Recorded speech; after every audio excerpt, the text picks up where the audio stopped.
right, guys, we have the S.M.S.L C100 high resolution USB DAC hooked up in my car audio system. So I'm going to go over the features. First of all, kind of talk about the unit, the different ways you can connect it to your system. Some of the ways you can't, but there's workarounds for some of those. And then we'll get into how it sounds, right? Who's it for, that type of thing. So first and foremost, we'll go over the specs. A lot of time in my reviews, I usually save that to the end, just because a lot of these devices now that are coming out have pretty much identical specs, right? So this one's using the AK 44, the 44, hopefully I can zoom in on here and you guys can see this, right? So the 4493S, right? AKM's chip. There we go. And then the newest, of course, for the XMOS chip is the XU316. And you would have seen that if you would have seen my review on SMSL PO100 Pro. That uses the same. And pretty much almost all their devices that are coming out, the new ones this year, are using that, right? Next, you can see the PCM. So if you're using USB, it's 32-bit 768, right? And then you got DSD up to 512. For those of you guys that are still interested in MQA, even though they went bankrupt, who knows if they're going to get bought out or what's going to happen with that. But the USB supports MQA if you're into that on Tidal, obviously. But I think Tidal will be transitioning over to FLAC files from what I understand, right? It does have a Bluetooth input, right? Not output, just input, but it's just SBC, so it's the lowest codec they have, right? One thing to note for S.M.S.L, they just actually released, I think May 10th, they released the SU1, and basically it's pretty much identical to this piece, only it doesn't have Bluetooth, right? So if you're not interested in Bluetooth and you want, you're interested in this device, I would advise going in with the SU1. I'll leave both links in the description. Just remember, this one has Bluetooth, but it's only SBC. It doesn't have the higher codecs like LDAC and aptX HD. But the SU1 doesn't have it, but it's virtually identical to this, right? So I'll leave the links in the description on that. Other than that, it comes with the one cord here, which is basically USB to USB-C, right? Your standard basic cord cable. And then, of course, it has the remote. So I like SMSLs. They always seem to give you a remote, even with like products like this that aren't super expensive. So the price on this thing in Canada here is $169.99. But then they have a $30 coupon code off. So I paid $139.99 for it. So basically $140, right? And I think it's something similar in the US. I think it's about $120, I believe, over there. I could be wrong, but I believe it actually might be cheaper than that. Like if they have the coupon going on there, it might be around $100 with the coupon, right? But the SU1, I believe, in the US is going for $79.99, right? So once again, if you don't want Bluetooth, the SU1 would be the way to go. The exact same chips, everything's the same inside it, right? So that being said, that's pretty much it for the features, right? You can change everything via the little circle there, right? But I just use the remote for the most part. And we'll go over like the filter settings, I guess, first.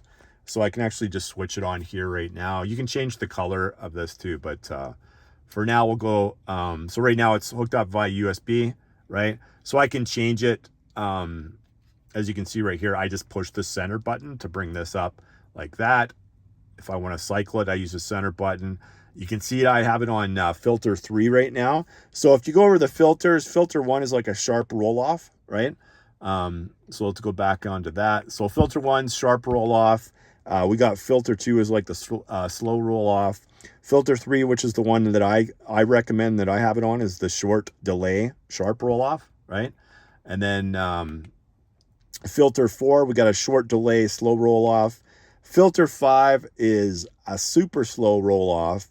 And then filter 6 is the low dispersion, short delay roll off. So like I said, for me, I leave it on 3, and that's my preference, right? You can't really hear much of a difference with the filters, so it's what you prefer. I just know for in general, like when you're looking at the graphs on the charts, say you go to like something like Audio Science Review or whatnot, that's probably the easiest place to go. Not necessary for this product, but I think they have the SU1 up on there. And I believe filter 3 is usually what they pick. It's what I've always preferred anyways on a lot of the different DACs that have this type of setup. So that's the one that I picked. Other than that, like I said, you can this is like the power on the unit, obviously just the power button up here, right? Change it on. As soon as you come on, it says 100 for the C100. I should probably put this a little bit closer so you guys can see it, right? But it might be flickering on the screen. So yeah, so power and off, just the power button on there. And like I said, this is the center button that I brought up. So if you hit it first, USB comes up, the filter changes, which you can just hit up and down to change them, right, on here. And then hit it again. So BL, so that's backlight, right? So you can lower it to 1, or you can bring it up. I had it on 5 there. You can bring it all the way up to 8, right? So I find 5, either 4 or 5 is usually a pretty decent one for that. And then when you hit the center button again, it goes into, so the output on this thing is variable. It's not fixed, right, for the RCA output on this. And so basically there you go into whatever you want it at, right? I have it on 15 right now.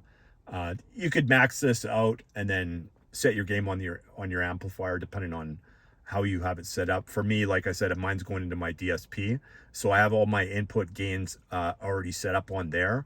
I normally, for each device that I do a review on, I'll switch my analog input gains on there. But like I said, a lot of these things have a 2-volt pre-out on it for the regular RCA, like single-ended output on there.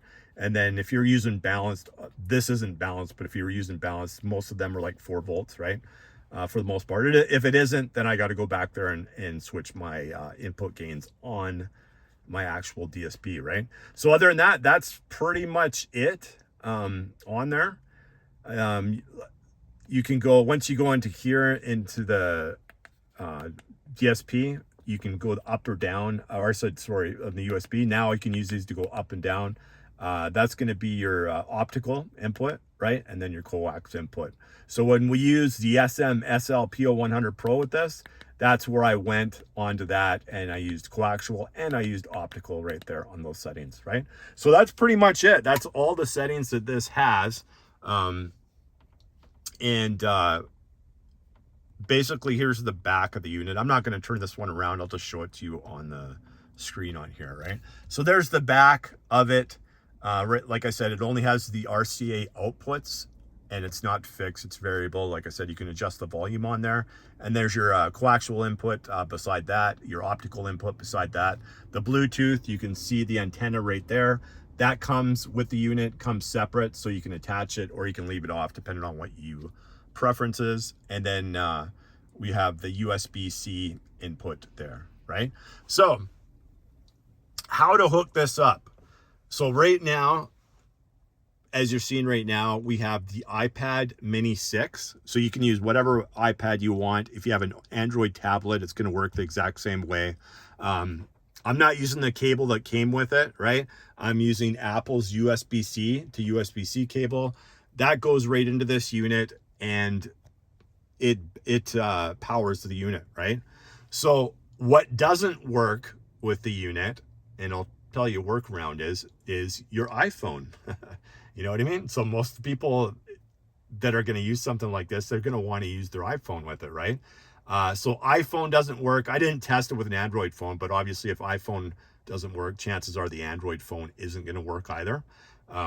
So what I used with that is, you know, like you've probably seen in some of my other reviews, this is just your Apple USB 3 to camera adapter, basically, right? So even when I used a USB to lightning cable to power this, it would only power the unit on for like 3 seconds, play music, and then shut off. And same thing over and over and over again. So it just wasn't providing enough power to this, right? One thing I do want to mention though, Apple actually just brought out an update for this, right? And it's an iOS update, not for this, but an iOS update, and it renders this useless. So if you're using something like this with one of your devices right now, do not do the latest iOS update because it will make this thing useless, right? So I figured I'd add that in there, let you guys know. Once again, there's probably going to be a fix for that in the future, but you never know with Apple, right? Because it wasn't really meant to play audio. It was more to connect to a camera when they first brought that out, right? So who knows with Apple, but don't do the iOS update. You don't have to worry about it at this point in time, right? So the workaround for that is, like I mentioned before, is this product, right? So this in Canada is $84.99. Sometimes they have a coupon code to make it a little bit cheaper. I think it's around 65 bucks, $64.99 in the US, somewhere around there. So this is the S.M.S.L. PO100 Pro. Like I said, I did a review on this before. The link's going to be in the description. And basically, if you're going to use your phone with this, you're still going to use this with it, right? And you're going to go into your Type-C on here, your USB-C on here, and then you're either going to go coaxial digital out or optical out into the optical in or coaxial digital in on that, right? So that's the workaround for using your phones. And I'll let you guys know how to, the sound quality of that when we get to that part of the review. So basically, those are all the different ways that I hooked it up. Also hooked it up via Bluetooth. I actually have it hooked up via Bluetooth right now and USB-C. So both those ways are hooked up right now as well. And that's pretty much it for this, because like I said, it's just a DAC. It doesn't have an amp with it. There's no headphone input or anything like that on here. And I just wanted to test this just to see where we're at, right? And I'm going to be bringing in a lot more products like this. This is more of like an entry-level DAC, but we're going to get into like, the mid DACs like this, and so on and so forth. And we're actually going to get into the headphone part of things too as well. I just have to figure out if I'm going to include that with the car audio review. You guys let me know in the comments if you want that in with the same review, or should I do a separate review on that based with, headphones and that type of thing.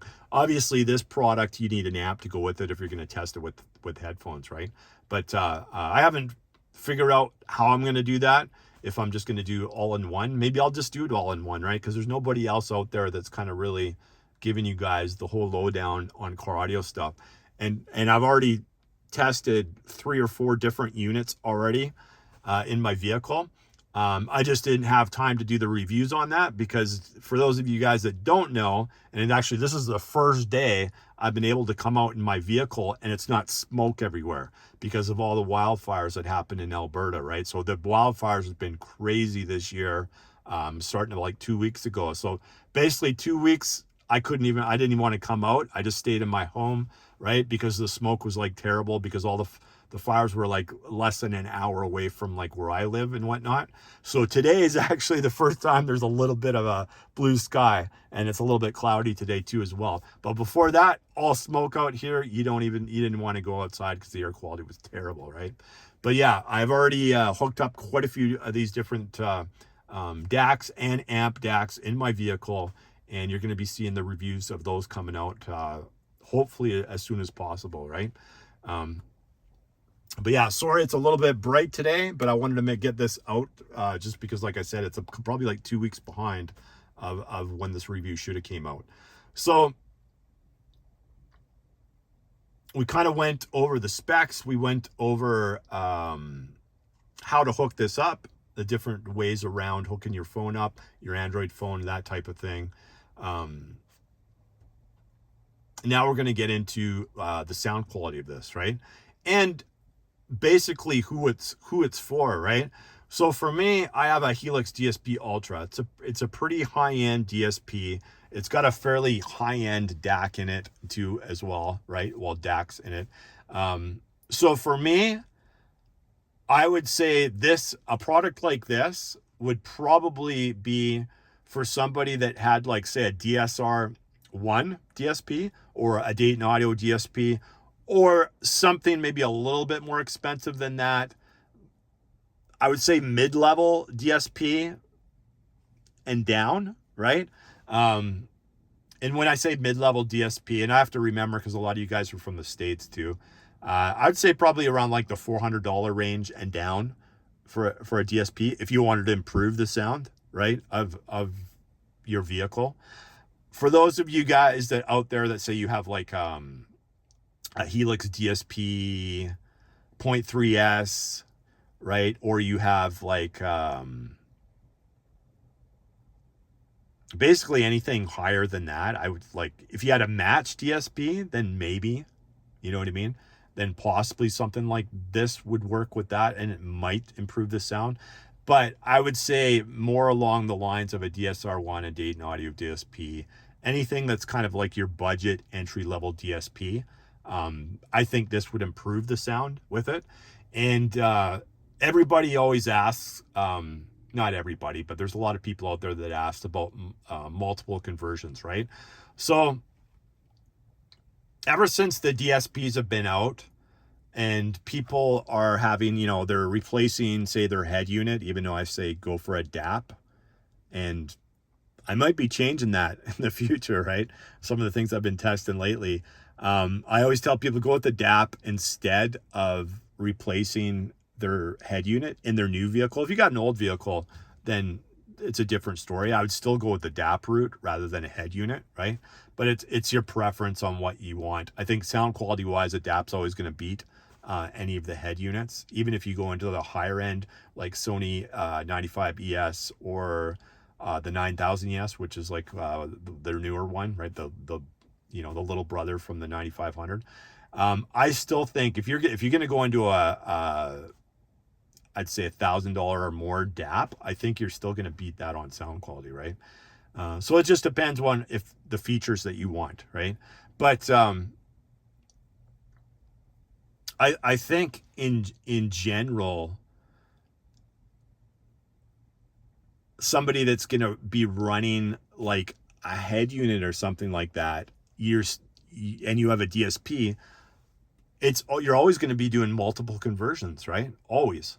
The only way you're not going to be doing multiple conversions is if, say, you had optical out on your head unit or a coaxial out, and you're going into your DSP via digital, right? All digital is not the same. And this is my opinion on this, just because of all the different products that I've tested, right? You can go to Audio Science or you can go anywhere and they'll test something, then they'll tell you it's the same or whatnot, right? It's not the same. And, they're going to say, well, do a blind test, or they're going to tell you, it's all in your head or everything like that.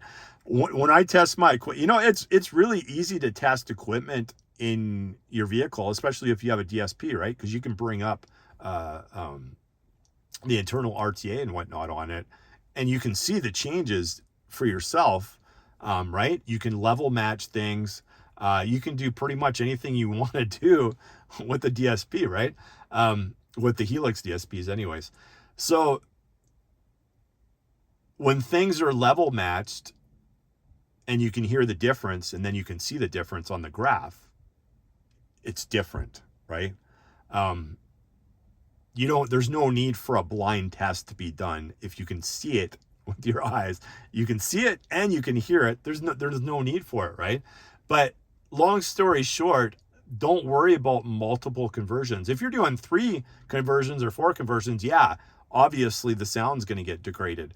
But if you got, like, say, a high-end DAP or a high-end amp DAC or anything that's even, anything that's high-end, you definitely do not have to worry about multiple conversions, because the story I always tell people is look at all the people that competed in sound quality competitions over, say, the last, 6 years, I would say. Remember when the GS9 came out? Everybody was using that, like almost everybody. I'd say like 90% of the people that competed back then used that unit, right? And they ran it analog into their DSP. They didn't go optical because it has an optical out. So they could have went digital into it, and they didn't, right? They went analog out because it sounded better, right? So at the end of the day, I always go on what sounds better, right? If something sounds better, then why wouldn't you use it, right? And when you're familiar with your own system, it's easy to hear changes. Now, if somebody told me, hey, Dave, we're going to go listen to these Focal Utopia home speakers in one of their rooms that's sound treated and everything like that, and then we're going to compare different speakers.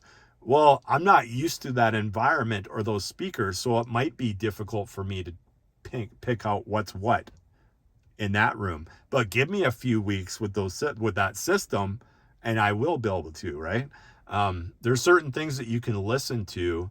If you ever, any judge out there that's ever judged like Mecca or Ayahuasca or whatnot, you get trained to be a judge. You get trained to listen to certain things, right? So if you have, that knowledge of what to listen for into things, it makes things a lot easier. People can pick it up right away, right? A lot of these guys on the different forums, they might be extremely smart and extremely intelligent when it comes to the auto engineering part of things, right? But I can tell you now, a lot of them, they're not going out and comparing the actual audio thing because they already have it in their head. This is the way something is, and nothing's going to change my mind, right?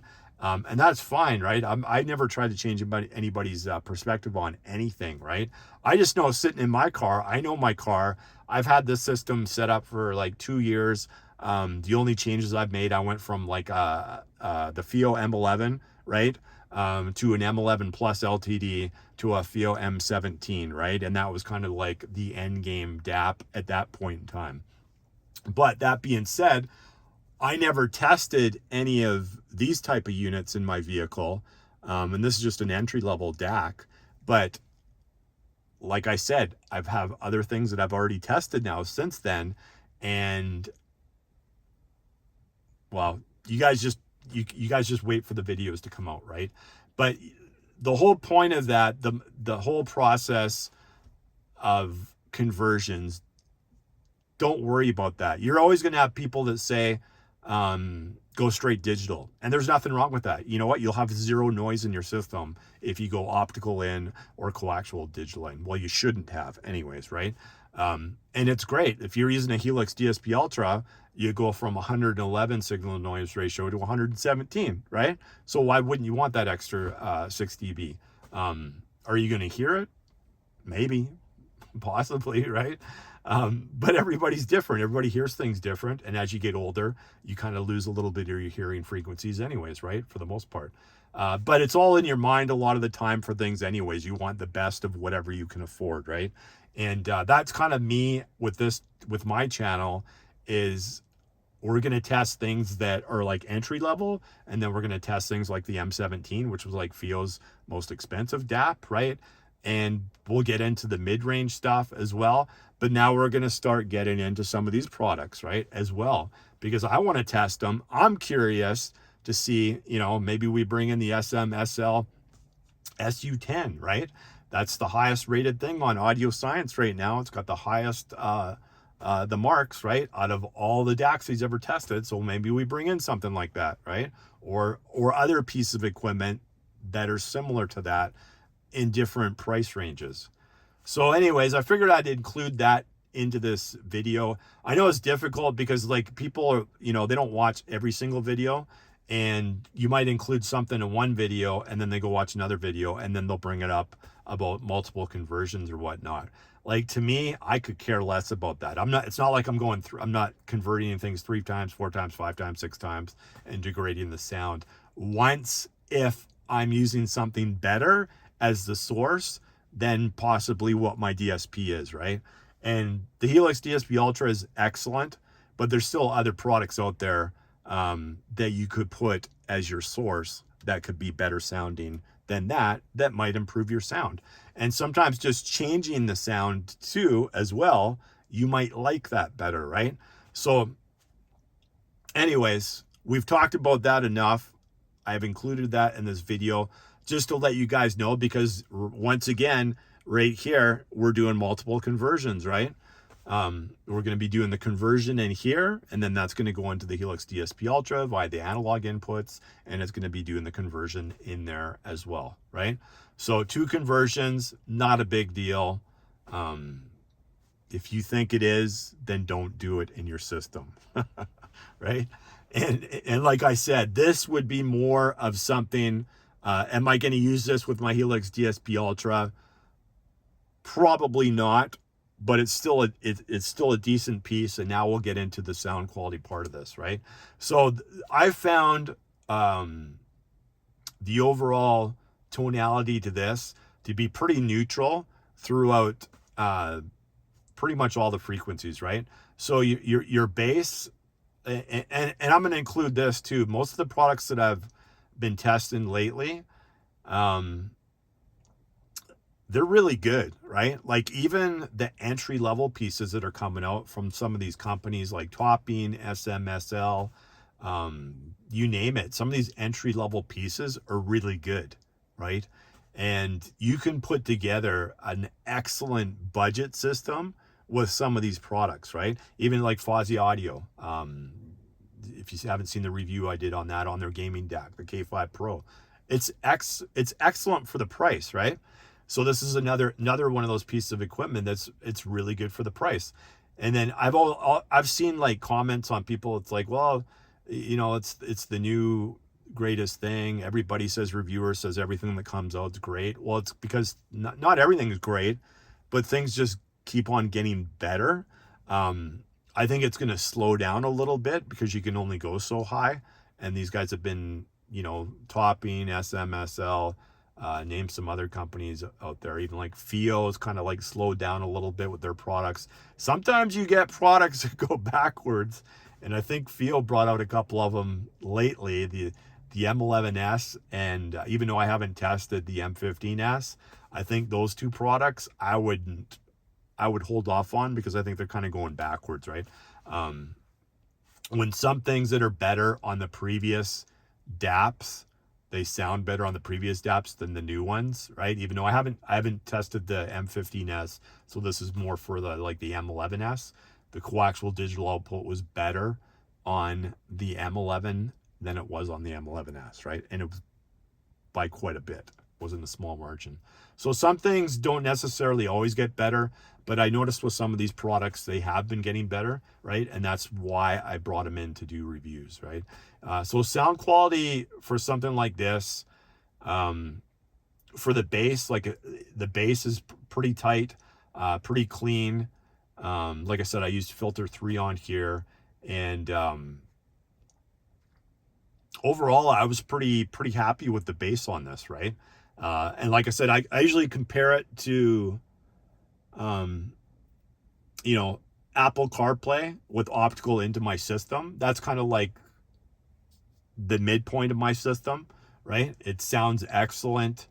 I used to compare things with the M17 hooked up in here, but then I figured that's just an unfair comparison because it's a $2,500 piece of equipment, right?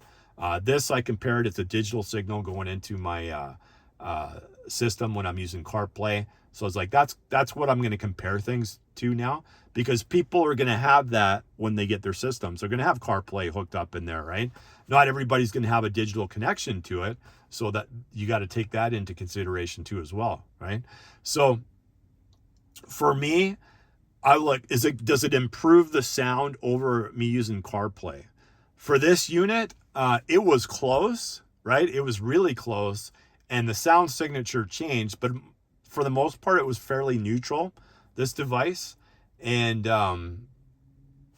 this is via the USB-C, right? I found, honestly, guys, even when I brought in the S.M.S.L. PO100 Pro, and I connected via optical and coaxial digital, I found the signature tonality to be pretty much the same as using the USB-C input, honestly, right?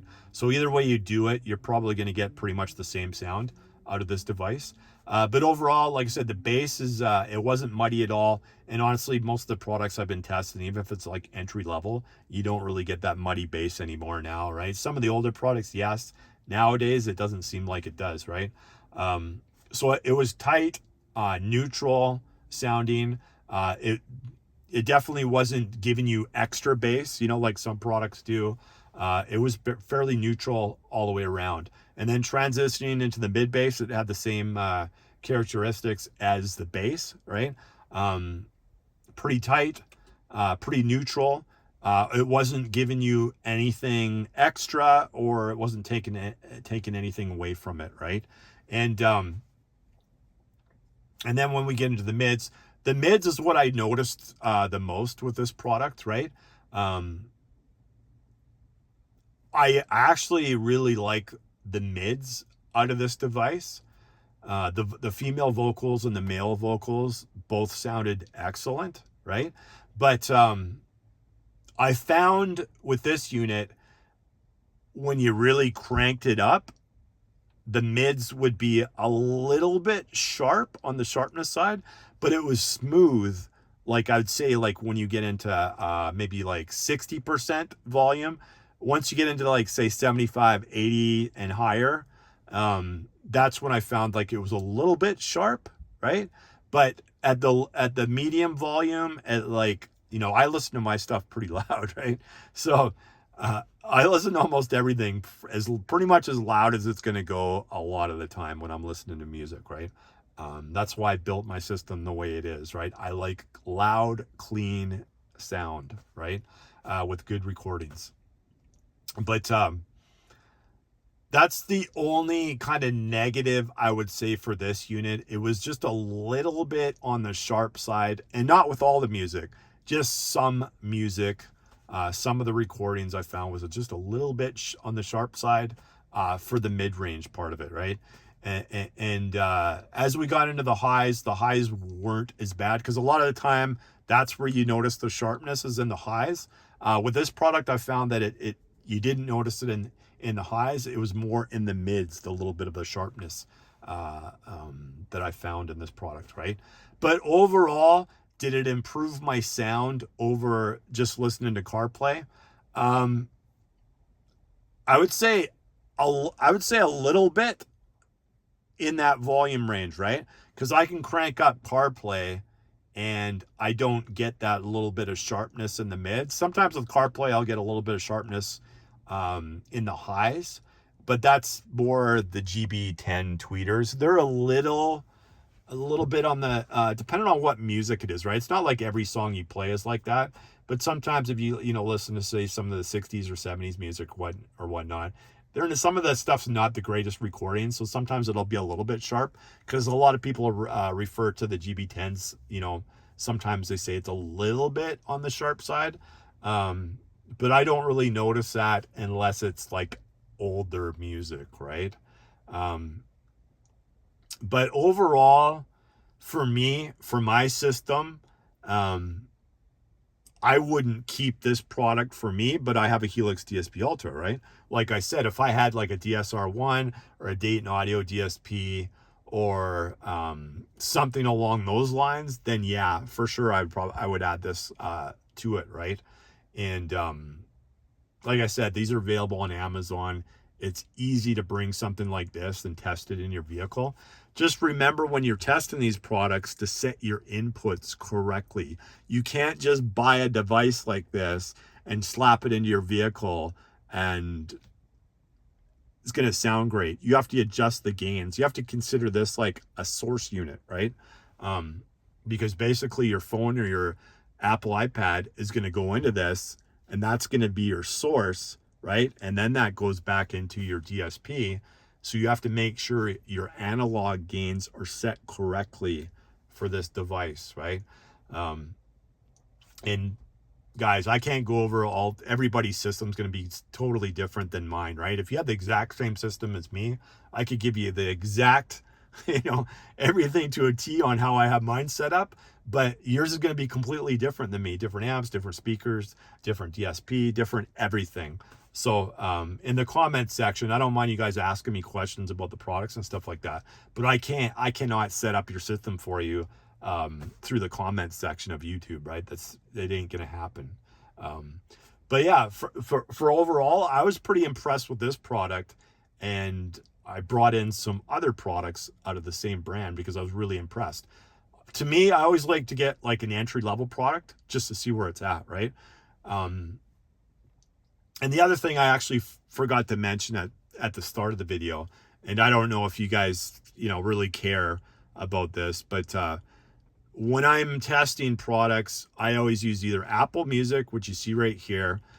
We can actually use, I'll do a separate video on this one, but we can actually use Qobuz now in Canada. They brought this up about a few weeks ago. Let me just hit play on there because I haven't showed you guys.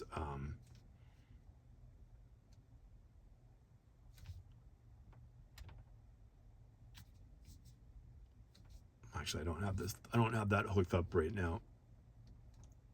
But this is hooked up. My finger can touch on there. Actually, I don't even have that hooked up right now because I have the wrong input on here. Let me change the input on here. Even though it's like super bright and you probably can't see it anyways because I have it on coaxial. Let's go to change the input on there. All right, now we got it hooked up. It's just I'm going to show you guys the sampling, right? So this one's just 44.1, right, on here. You're not going to hear it in my vehicles because I have my car off. We'll turn it back on here in a second. All right, so we got that muted on here. So I'm just going to show you 44.1. That's what that is, right?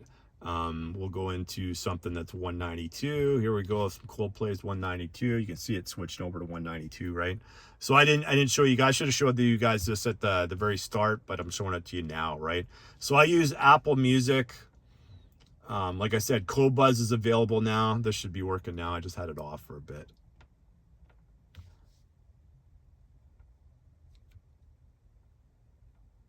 If I can actually hit, oh, it's on the Bluetooth part.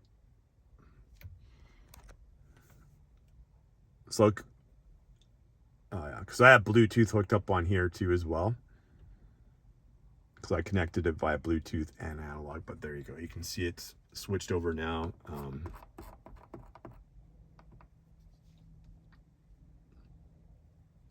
Yeah, I have this one on my Uconnect for Bluetooth, and that's why you're not hearing anything right now. But I used Qobuz, Apple Music, and Tidal. So before Qobuz came out to Canada, I can't even use the screen here with one hand. Before Qobuz came out in Canada, I was basically just using Apple Music and Tidal for the most part, right? I'd say probably Tidal is probably the most popular on my channel. I think the majority of the people that use a streaming service usually do Tidal, right? Qobuz is probably more popular in Europe, but then it's also has been available in the States too as well. And then Apple Music, because what was it, last year's when they brought out the lossless, I think that became a little bit more popular. Spotify, a lot of people still use that, even though they still haven't brought out the lossless or high res on there. Eventually it's going to come at some point in time, I would imagine, right? And then probably a lot of people will shift back to that possibly. But those are the ones I use on here. I used to use Amazon HD, but I used to have all kinds of issues with different products with that, so I just quit using it, right? Because it always wanted to play everything at 24/192, even though it wasn't 24/192. So I just forgot about that, and so I got the Qobuz hooked up on here. We got Apple Music on here. I don't have Tidal on here, but I have it on my phone. And like I said, we tested this on the phone via S.M.S.L, PO100 Pro optical coaxial into this thing, and as well as going iPad directly to the USB-C, right? You can also, which I probably should have mentioned at the start, you can also get the USB-C version of this for the iPad. one of the reasons why, if you're going to use your phone, your iPhone, you want to use this, right, with the SMSL PO100 Pro, you want to power it, because this thing zaps. It does. You don't have to worry about when you're using your phone, but if you're using the iPad into this thing, like this was 100% right at the start. We haven't even did anything. It's like, I don't know if you can even see that. It's like 76%. It really takes its toll on the battery life of like an iPad. And same thing with an Android tablet, right? So you want to be able to use the USB-C version of like the camera adapter, right, with this, so that way you can still charge it, so you don't have to worry about your iPad dying or whatnot, right? So I should have said that at the start of the video, but I forgot about it until now, because some people are into the battery thing. I never understood that, why people complain about battery issues, because, you know, you got products like, say, like the Hiby R6 Pro 2, which I might bring in to review, because that looks like the better DAP. If I was going to look at an M15S or that, I'd probably go with the Hiby, right? There's Shanley's got like their 9 Plus coming out too, or something like that, but that's like over $3,000 US. But we'll see what next for the DAPs I'm going to bring in. But that Hiby one actually looks pretty decent, even though I think Hiby's customer service is terrible. Same thing with their social media presence. They don't seem to like answer anybody's questions on there, right? I always look on social media to these different companies and stuff like that. See who answers things, see who doesn't, see where they're at. Some companies, there's very few that I'm impressed with, put it that way, right? It's like, why do you even have a social media account if you're not answering people's questions on there? That's the way I always look at things anyways. But going back to, you know, like the DAPs and stuff like that I'm thinking about bringing in, even though this is a review on that, we might bring in the S.M.S.L, other products like this, but we also will bring in some more DAPs at some point in time. But like I said, the FiiO M15S is kind of like old tech, right? The only thing that's, I mean, been even like in that DAP is the 9038 Pro, which uses a single DAC, which is what the M17 uses, the dual DACs of that. Other than that, it's got like a 720p screen, Android 10. Like, I don't know, it's like FiiO's just using up their stuff that they bought from, like, you know, last year or a year and a half ago, right, on that product. So not a big fan of that kind of stuff. But back to these guys, this still impressed me, even though I don't recommend it if you have a Helix DSP Ultra, or, you know, a Pro Mach 3, or even a 0.3S for Helix. If you, like I said, if you have a lower end DSP, then yeah, I do recommend you trying this product out, right? Because it's reasonably priced. If you don't need Bluetooth, go with the SU1, right? You're going to get the same results out of that you are with this. That one, you can go look at Amir's review on Audio Science. It's rated pretty good for a DAC, right? So go check that out on there. And other than that, guys, there's going to be some amp DACs coming as well, and we'll see on the DAP. Like the Hiby one's kind of the only interesting one that I've seen that just came out, right? I don't see anything else from any other company I'm really interested in the DAP, right? So we might be testing quite a few of these types of products going forward, because I think they're going to produce better results, because I know how this sounds now. So, and this is the entry level one. So I know how much better the other ones are going to sound. And I know they work in the vehicle, because I've already tested some of them, which you guys are going to be seeing in future videos, right? So other than that, my final thoughts on this product, I think they did a good job. I kind of wish you could have hooked up your phone right to it, right? That's kind of the only drawback, I would say, because it doesn't power it. I'd like to see these companies bring out like an extra USB-C to power the unit, if they're going to bring something out like this, right? Because obviously this, you know, you're not plugging this product in with a cord, you're just using the USB-C. So it'd be nice for them to bring, you know, one USB-C for the audio part of it, one to power the unit. That way you didn't have to, like, you know, buy something like this that cost almost the same as the unit you're buying, right? Because people, when they're looking at this, you know, the majority of the people out there are looking at saving money for the most part, right? And when you got to buy another $85 adapter, which is that's how much it is in Canada here, then it doesn't really seem like it's worth a while doing that, right? So that's what I would like to see out of these companies. If, you know, because everybody has either an iPhone or an Android phone. So make your devices work with it. It doesn't make any sense that they don't. Right out of the box, they should automatically work with it, right? And I guess my kind of final thoughts on, you know, these type of products that the majority of the people are going to use for your headphones and stuff like that, right? There's no reason why you can't use these in your vehicle if you have a DSP. And let's face it, guys, almost everybody that's getting into car audio now or is going to do a system, you almost have to have a DSP now. It's almost 100% requirement, and especially if you have a new vehicle. There's almost no way around of doing a system in a vehicle anymore without having a DSP, right? So with products like this that are coming out, some of these ones aren't USB-C powered. They're powered via a cord, right? And for those of you that didn't watch my M17 review, for that specific one, when you were using the enhanced over-the-ear headphone mode in that, right, you needed to plug in the cord right into your vehicle. So I would still say the majority of the vehicles out there offer that, right? And you will see on my next video from S.M.S.L, you'll see that I'm actually using a product from them where you have to plug it in, right? And just to give you a tip right now, there's zero noise. There's no noise with it whatsoever. Where with the FiiO M17, with actually the AC cord that it came with, if you pause the music, you could hear noise in your vehicle only when you paused it, right?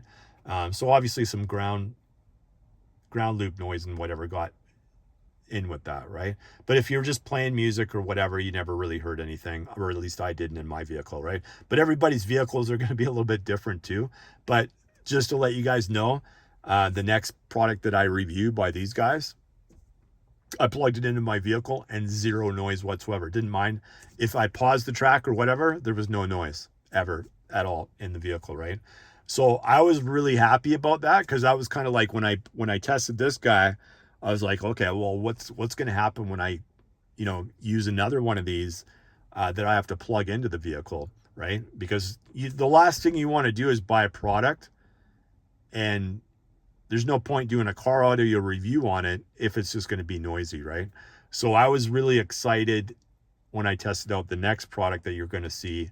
There was zero noise in it, right, in my vehicle whatsoever. So then that got me thinking, well, geez, I really liked the FiiO M17 DAC, and it had the 9038 Pro, two of those DAC chips in it. So that's when I started looking at the SU10 from S.M.S.L, which is the highest rated tested product on by Amir on Audio Science, right? But I was already looking at those things even before I looked at that, right? And just because something's rated really high on there doesn't mean it's going to sound good, right? Because I've tested one product before and it was terrible, and it had a good rating on there. But you know, a lot of people, if you're looking on there as well, and then you see a subjective review, or you see one of my reviews, then you can, you know, if you compare both of them and it's good on there and I'm saying it's good, then you can pretty much guarantee the product's going to be good, right? One thing a lot of people, you know, don't talk about is the little quirks too, right? And I probably could have mentioned this like earlier in the video, but there was a couple issues, not with this device, but with some of the S.M.S.L products. And I remember before that FiiO had the same issues, is when you were switching sampling rates with some of these products, you get like little clicks or whatever that would happen. So say you were at 44.1 and you switched to 48 or 96 or 192. Sometimes you'd hear little clicks and stuff like that, right? So I was just like reading things online, different forums and stuff like that. And I know some of the products had that, but I remember FiiO had similar stuff happen with their products too before, where you'd hear like little clicks and stuff like that sometimes when they're switching frequencies, right?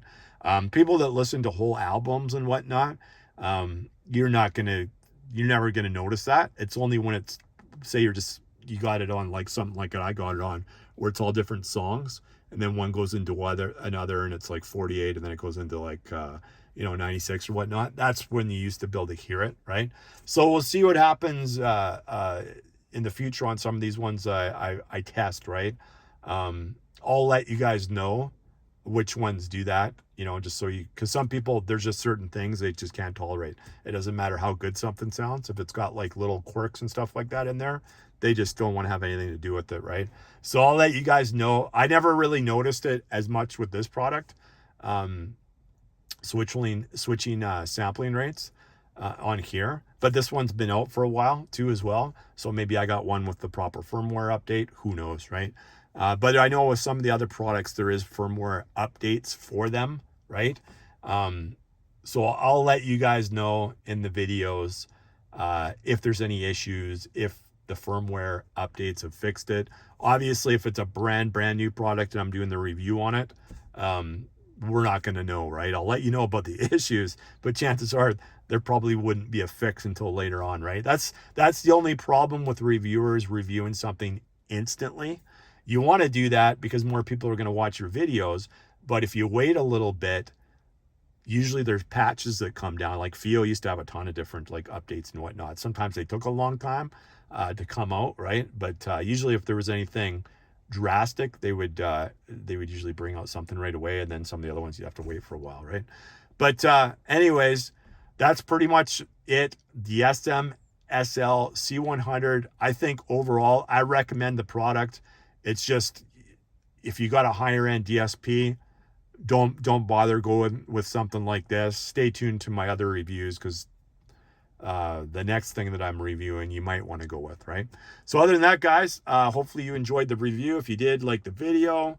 Once again, if you've stayed this long to the video, you guys know anytime I review a product, and this is going to always be at the end of the, well, you know what, I'm not even going to tell you guys where it might be. In the middle of the video, it might be at the end, it might be at the start, who knows where it's going to be. But every review that I do, I will do a giveaway on the product if it hits the likes, right? So my last video I did, we didn't give it away because it didn't get enough likes, honestly. Maybe people just weren't interested in the FiiO Q11 because it only got like, I don't know, 70 something likes, and we were shooting for 500. So maybe that was just too high of a goal compared to how many subscribers I got, right? So we'll do this one. We'll do this one for 250 likes, right? So if it gets to 250 likes, all you have to do is like the video, subscribe to my channel, and send me the screenshots to caraudiohorizons@gmail.com. Once again, all you have to do is like the video, be subscribed to my channel, take 2 screenshots of those showing both those things, and send those screenshots to caraudiohorizons@gmail.com to be entered to win. If we don't get 250 likes, there will not be a draw, right? That's kind of how it works. I'll hit a likes goal on there, and every video will be different, right, for the likes. We'll probably stick with 250 likes now, and if it doesn't hit there, then we don't do a giveaway. If it does hit there, then we give away the product, right? That's how that's going to work. So anyways, thanks for watching, guys. Hopefully you learned something on this product. If you like the video, hit the like button. If you don't like the video, then don't like the video. That's it. All right. That's it, guys. We'll see you on the next one.